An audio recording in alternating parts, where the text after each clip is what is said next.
El Papa Francisco está en Fátima. ¿Por qué? Porque quiere implorar la paz en Ucrania y en el mundo entero. La etapa en este santuario se añadió al viaje de la JMJ porque Francisco quiere rezar de manera especial a María por el fin de la guerra en el corazón de la Europa cristiana y de todas las demás guerras. La aparición portuguesa de 1917 está especialmente vinculada a Rusia y a los pontífices del siglo pasado. El Papa Francisco vuelve por segunda vez consecutiva al santuario de Nuestra Señora de Fátima, donde en mayo de 1917 tres niños pastores, hoy ya santos, la tercera en camino, recibieron pues un mensaje de María sobre el futuro de la humanidad. En la etapa de unas horas en Fátima, a la que llegará en helicóptero el sábado 5 de agosto, se añadió en una frase posterior, ya que la peregrinación papal inicialmente solo vincula una parada en Lisboa para la Jornada Mundial de la Juventud. Francisco ya había viajado al famoso santuario mariano con motivo del centenario de las apariciones para la canonización de los dos pequeños videntes, Francisco y Jacinta Marto, en mayo 2017.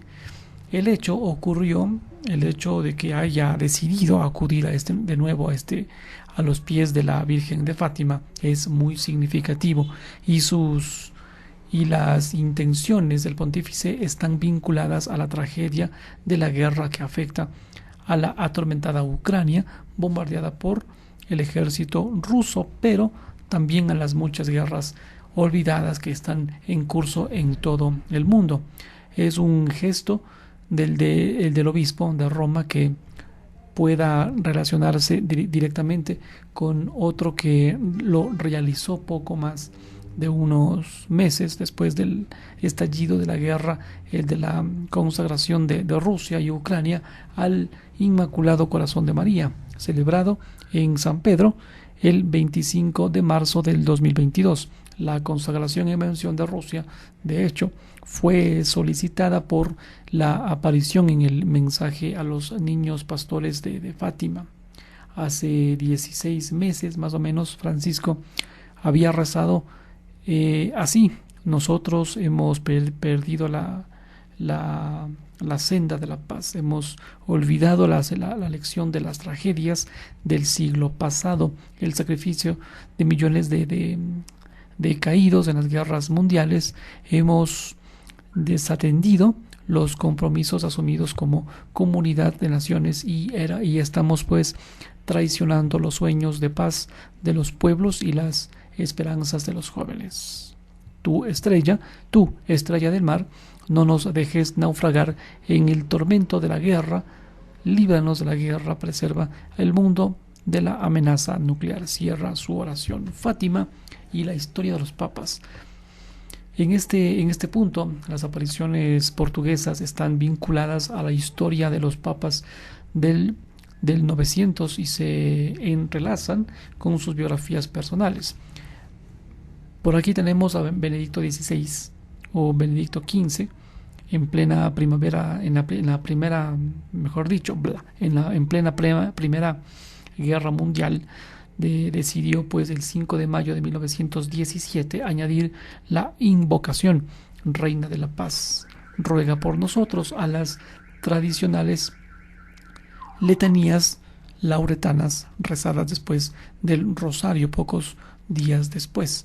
El 13 de mayo tuvo lugar la primera aparición de Nuestra Señora de Fátima, un acontecimiento que se produjo el mismo día en que la Capilla Sixtina, el Papa consagró obispo a Eugenio Pacelli, destinado a ser su segundo sucesor.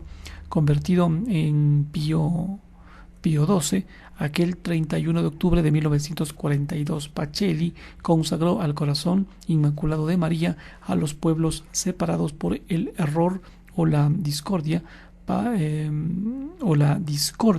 Pablo VI, en mayo de 1967, fue el primer papa que peregrinó a Fátima en un Portugal que aún vivía bajo el régimen del dictador Salazar. para celebrar el 50 aniversario de las apariciones. Pocos días antes de partir, el Papa Mortini explicaba lo siguiente: el motivo espiritual que quiere dar a este viaje, su propio significado es rezar una vez más y más humilde y vivamente en favor de la paz. Y de la homilía pronunciada en Fátima afirmó lo siguiente: hombres, no piensen en proyectos de destrucción y de muerte, de revolución, piensen más bien en proyectos de consuelo común y de solidaria colaboración. Hombres, piensen en la gravedad y en la grandeza de esta hora que puede ser decisiva para la historia de las generaciones presentes y futuras.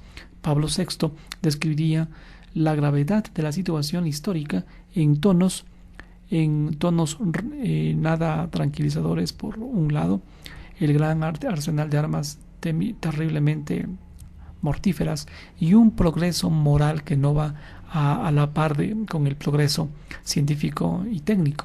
Por otro, el estado de pobreza e indigencia en que se encuentra gran parte de la humanidad. Por esto decimos en el que el mundo está en peligro. Por eso hemos venido a los pies de la reina para pedirle la paz, un don que solo Dios puede dar. La sangre del Papa Wojtyła y su mensaje de Benedicto. Pero fue con Karol Wojtyła cuando la historia de Fátima y el mensaje a los niños pastores, mantenido en secreto hasta el año 2000, quedaron inextricablemente así unidos a la vida de un sucesor de Pedro. El 13 de mayo de 1961 a las 5 de la tarde con 17 minutos en la Plaza San Pedro, Juan Pablo II resultó gravemente herido en un atentado perpetrado por el terrorista turco Ali Agca. Seguro lo recuerdan, el pontífice polaco llegó casi desangrado y a punto de morir al policlínico Gemelli. Consideró pues milagrosa su supervivencia y 19 años después dio a conocer por fin la tercera parte del secreto de Fátima, donde se describe a un obispo vestido de blanco que atraviesa una ciudad en ruinas y es finalmente asesinado, atribuyéndose la visión de a sí mismo. En su largo pontificado, Wojtyła visitó el santuario portugués en 3 ocasiones, en 1982 una y en 1991, y por último en el gran jubileo del año 2000. Su sucesor, Benedicto XVI, también peregrinó a Fátima durante su visita a Portugal en el año 2010 y dijo lo siguiente: se equivoca quien piensa que la misión profética de Fátima está acabada. En aquella ocasión, en el vuelo de ida, respondiendo a la pregunta de un periodista, el Papa Ratzinger habló también de la crisis de los abusos, diciendo lo siguiente: la novedad que podemos descubrir hoy en este mensaje reside en el hecho de que los ataques al Papa y a la Iglesia no solo vienen de fuera, sino que los sufrimientos de la Iglesia proceden precisamente de dentro de la Iglesia, del pecado que hay en la Iglesia. También esto se ha sabido siempre, pero hoy lo vemos de un modo realmente tremendo, que la mayor persecución de la Iglesia no procede de los enemigos externos, sino que nace del pecado en la Iglesia, y que la Iglesia, por tanto, tiene una profunda necesidad de volver a aprender la penitencia. Finaliza la nota. En otro tema, el Papa también dijo lo siguiente: Don Claudio nos recuerda nuestro compromiso con los pobres. Este 4 de julio se conmemoró un año de la desaparición física del cardenal Claudio Jumes, arzobispo emérito de Sao Paulo, Brasil, y el programa universitario amazónico PUAM lanzó la segunda sesión de la cátedra homónima para recordar al defensor de los derechos de los pueblos indígenas y sus territorios. El Papa en su carta destacó lo siguiente: la voz profética del purpurado brasileño. Entonces, su pensamiento y legado configura el testimonio vivo de la lucha por el derecho a la historia, la identidad y la realización de los pueblos indígenas de América Latina. Con estas palabras, el Papa Francisco se hizo presente en la segunda sesión de la cátedra universitaria. Cardenal Claudio Hummer, del programa universitario amazónico PIJAM, realizado este 4 de julio con ocasión del primer aniversario de la desaparición hacia la física del entonces arzobispo emérito de Sao Paulo, Brasil. El compromiso es con los pobres, manifestó en la carta dirigida a los participantes en esta segunda sesión de la cátedra. Cardenal Claudio Hummer, el Santo Padre, expresó su cercanía y destacó la figura del purpurado brasileño fallecido hace ya casi un año atrás. Hace un año que don Claudio dejó de ser presencia física para convertirse en una voz profética que nos recuerda a cada paso que nuestro compromiso es con los pobres. Siempre e inexorablemente pienso mucho en él y su participación fraterna en el cónclave y su liderazgo sereno en el sínodo amazónico. Que su pensamiento se extienda en acciones concretas, manifestó, y al recordar su pensamiento y su legado, el Papa Francisco indicó que don Claudio fue un testigo de la lucha por el derecho a la historia, la identidad y la realización de los pueblos indígenas de América Latina. Esta cátedra debe multiplicarse y servir de semilla para que ese pensamiento vivo se extienda en acciones concretas. Debe ser un río de esperanza que haga que de los sueños amazónicos una pedagogía convergente con la ecología integral y el desarrollo pleno de la humanidad. Todo está interconectado como si fuésemos uno. El Santo Padre además concluyó su misiva elevando sus oraciones por los participantes en este encuentro y por los frutos que nacerán de esta segunda sesión, y recordando que todo está interconectado en la casa común. Lo sabemos, todo está interconectado, y como si fuésemos uno, todo está interconectado en nuestra casa común. La Iglesia atesora este legado del cardenal Claudio Hummes en esta segunda sesión de la cátedra. Cardenal Claudio Hummes, según dio a conocer el CELAM, ha participado representantes de la Iglesia amazónica y de la Santa Sede, entre ellos los cardenales Michael Cerny, prefecto del Dicasterio para el Servicio del Desarrollo Humano Integral, y Pedro Barreto, presidente de la Conferencia Eclesial de la Amazonía SEAMA. También Monseñor Lucio Ruiz, él es secretario del Dicasterio para la Comunicación, incluido un videomensaje de Monseñor Jaime Spengler, presidente del Consejo Episcopal Latinoamericano y Caribeño CELAM y presidente de la Conferencia Nacional de Obispos de Brasil. La opción preferencial por la Amazonía, el cardenal Michael Cerny ha elogiado este proceso de conversión que tuvo don Claudio al inculturarse con los pueblos indígenas, porque no tengo la menor duda de que se dejó transformar por esa vivencia, y pienso que esto es una manera de ser para nuestra Iglesia y para el camino sinodal.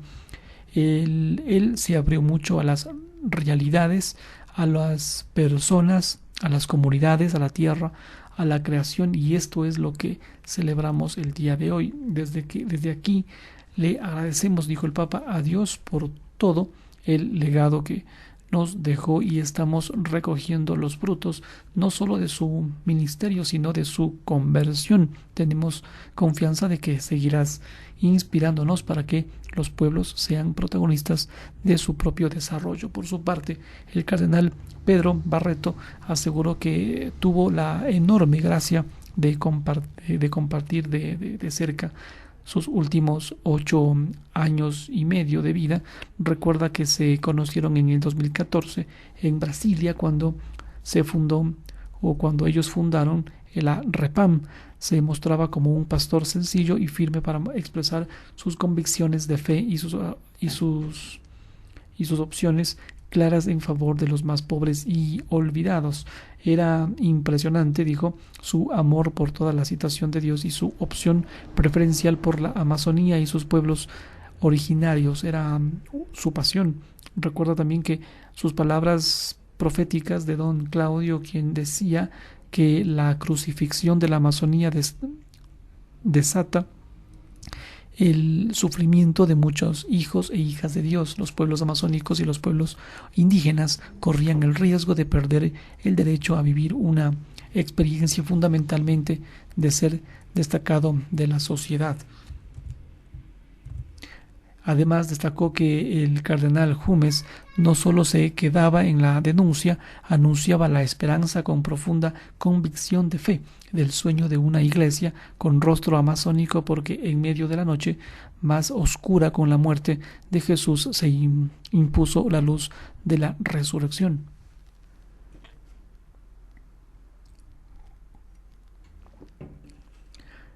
En cuanto a su rol profético, Monseñor Lucio Ruiz, secretario para el Dicasterio para la Comunicación del Vaticano, ha remarcado la célebre frase que Jumes susurró al recién electo Jorge Mario Bergoglio, que decía: no te olvides de los pobres. Es imposible no recordar esta frase, que al inicio de esta nueva etapa de la Iglesia iniciaba con Francisco, ilumina y marca su pontificado. De hecho, es una frase que ha dado vuelta al mundo entero, ya que el propio Francisco confesó a los periodistas que aquellas palabras lo inspiraron a la elección de su nombre. Para don Claudio esto no era nuevo, siempre se ha conocido el amor que tenía por los pobres, por los trabajadores mal pagados, las víctimas del cambio climático, los últimos de la justicia social, como también todo lo que sea aplicación del Evangelio. Ruiz añadió también que fue esencial que la construcción y el desarrollo de las redes territoriales, sociales y eclesiales de Amazonía, su rol, como se dijo varias veces, fue profético, pero también activo para la Amazonía y para recorrer un camino juntos a los más vulnerables de América Latina, un legado de esperanza.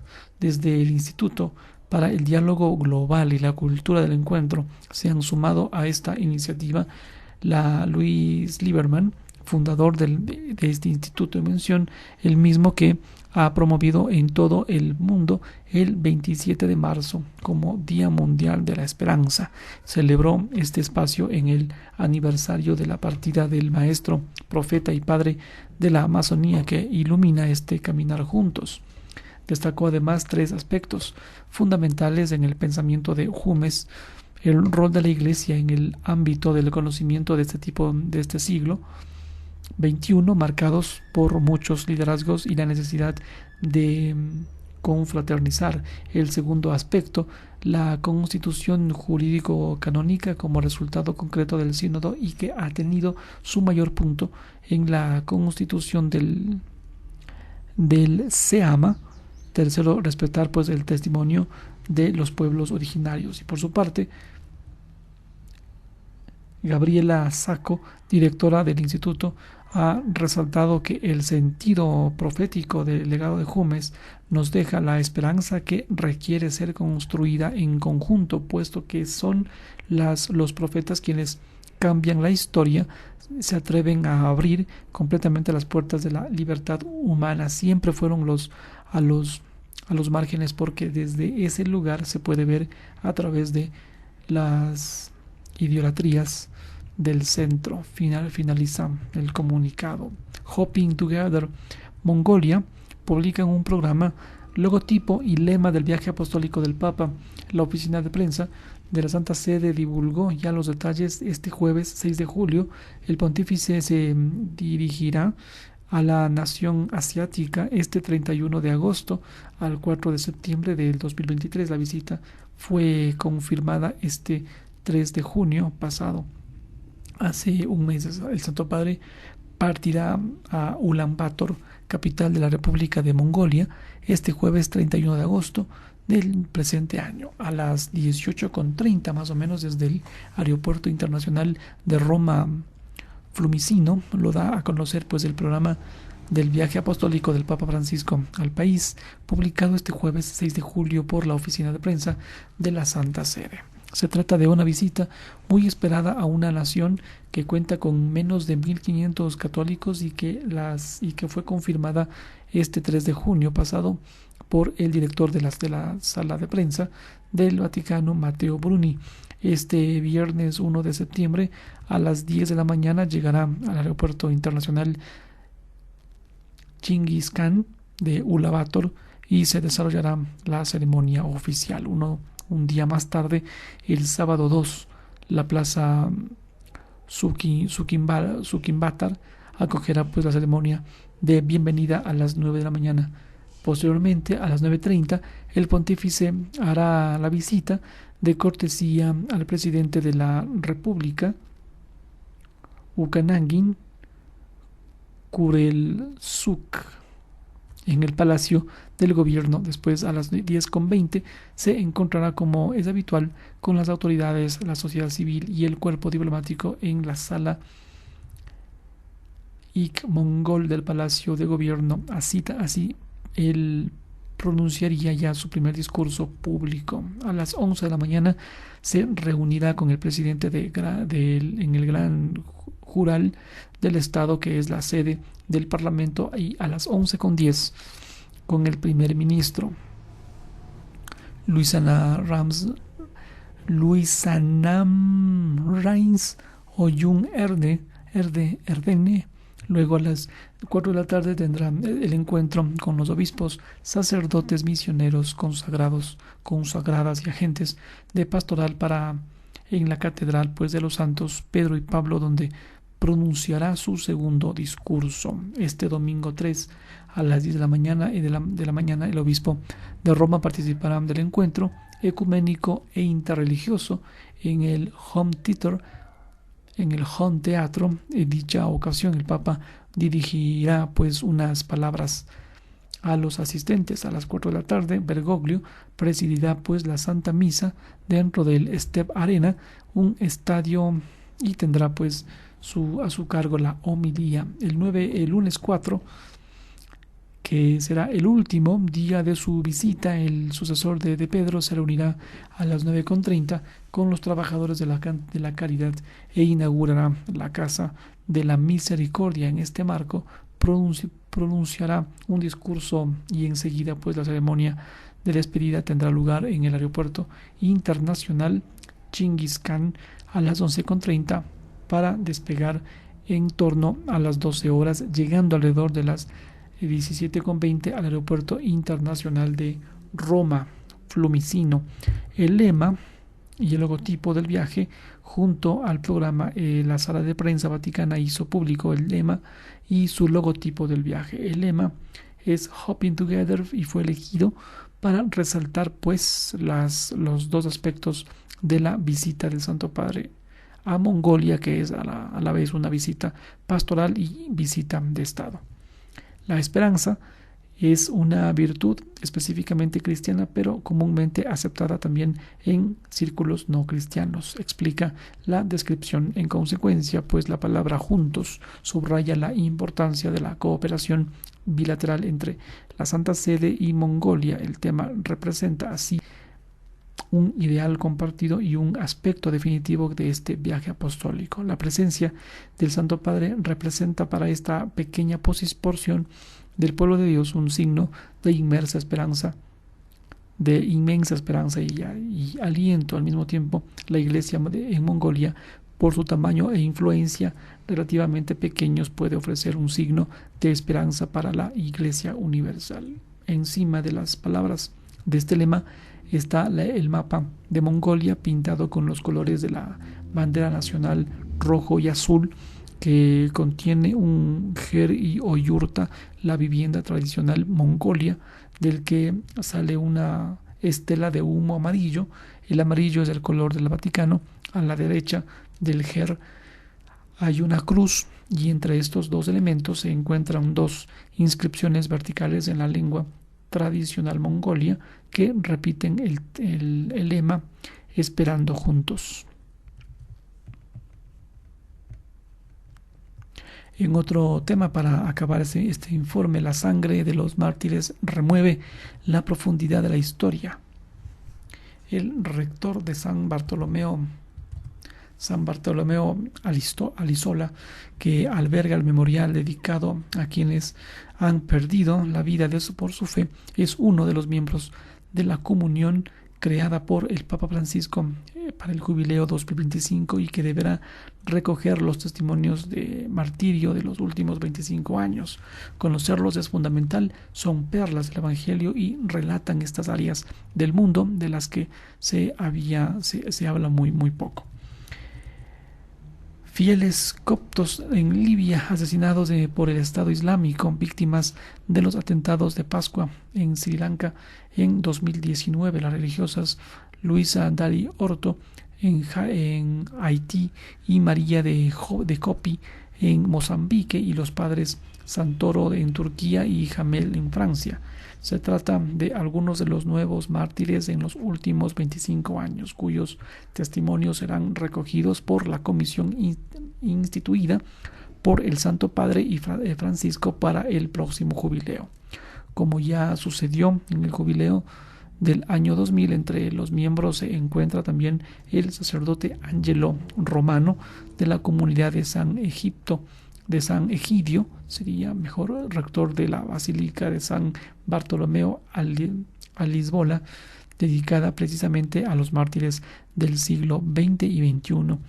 Se han entrado en un nuevo milenio, hemos entrado a un nuevo milenio y un nuevo siglo, por lo que es necesario una vez más recoger los testimonios de quienes han dado su vida por el Evangelio. Aquí subraya también este valor ecuménico de este trabajo. La búsqueda de estos nuevos testigos de la fe concierne no solo a la Iglesia Católica, sino que se extiende a todas las confesiones cristianas. También se enumeran las diferentes situaciones que producen en mártires. En algunos casos, incluso el mero hecho de asistir a la Eucaristía dominical significa arriesgar la propia vida. Así es que hay esta atención a una iglesia que, como el Papa Francisco ha dicho tantas veces, se ha convertido de nuevo en una iglesia de mártires, y que quiere conocer y luego apreciar las historias de todos estos hijos del Señor que han dado sus vidas por el Evangelio. El Papa escribe y no es la primera vez que los mártires son numerosos en nuestra época, que en los primeros siglos del cristianismo. ¿Por qué se ha llegado a estas cifras? La sorpresa es más bien la cuestión del hecho en sí, porque quizás habíamos olvidado cuánto el testimonio de los cristianos es de alguna manera perturbador. En tantas situaciones, los cristianos, por ejemplo, en contextos controlados por el AMPA organizada, educan a los jóvenes, recogen a los pobres, los ayudan sin segundas intenciones, representan un elemento de fastidio muy fuerte para las organizaciones criminales, que luego, al final, de hecho, pues como sucede en diversos contextos latinoamericanos, no dudan en matar incluso a presbíteros o a obispos. El testimonio cristiano, aunque manso, es un testimonio fuerte frente a un amor fuerte, que muchas veces estalla en una aversión que infelizmente llega hasta quitarse la vida. En muchas partes del mundo, los cristianos sufren la tensión de ser minoría o de vivir en sociedades que aún no tienen una concepción verdadera y perfecta de la libertad religiosa. Además, también están expuestos a la aversión política y al intento de reducir la experiencia cristiana al mero acto de culto. Se intenta mutilar la vida de la Iglesia de tantos aspectos fundamentales. Pensemos además en la asistencia a los más pobres, en la educación, es un discurso complejo, pero que no recuerda que el Evangelio es de alguna manera algo que cambia la realidad. No le deja como está, y esto obviamente genera reacciones y reacciones en contra, lamentablemente a veces incluso negativo. La fuerza del Evangelio muchas veces de alguna manera tiene este tipo de consecuencias por parte de aquellos que quieren apagar esa luz de esperanza, esa propuesta alternativa, ese fermento que de alguna manera vemos está transformando la sociedad.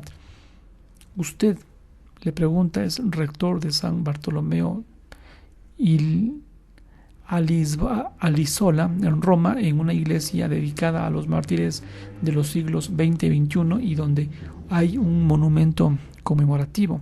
¿Quiénes son las figuras más eminentes precisamente de este último cuarto de siglo? Y dice, hay sin duda muchas personalidades en los últimos 25 años. Pienso en particular en la historia del padre Jamel, que en estos días ve a Francia sacudido por una violencia muy dolorosa. Un hombre de paz, un hombre de gran fraternidad, que había donado un terreno parroquial para la construcción de un centro islámico que permitiera rezar a los musulmanes de su barrio, y que fue asesinado por dos hombres muy jóvenes que habían llegado al extremo en internet mientras celebraba la liturgia. Lo impresionante son los frutos de este trágico evento. Hubo una reunión de todos, incluidas muchas autoridades religiosas islámicas, que manifestaron algo que no era formal, sino que era verdadero dolor por un hombre bueno. La sangre de los mártires remueve misteriosamente algo profundo en la historia. Lo hemos visto en tantas situaciones y lo vemos una y otra vez. Esta es su testimonio. Está su testimonio cristiano, de que aparentemente es una derrota, pero paradójicamente al final se convierte un poco como la cruz en signo de victoria. En su historia vemos además los signos luminosos de una victoria del bien sobre el mal y de la vida sobre la muerte.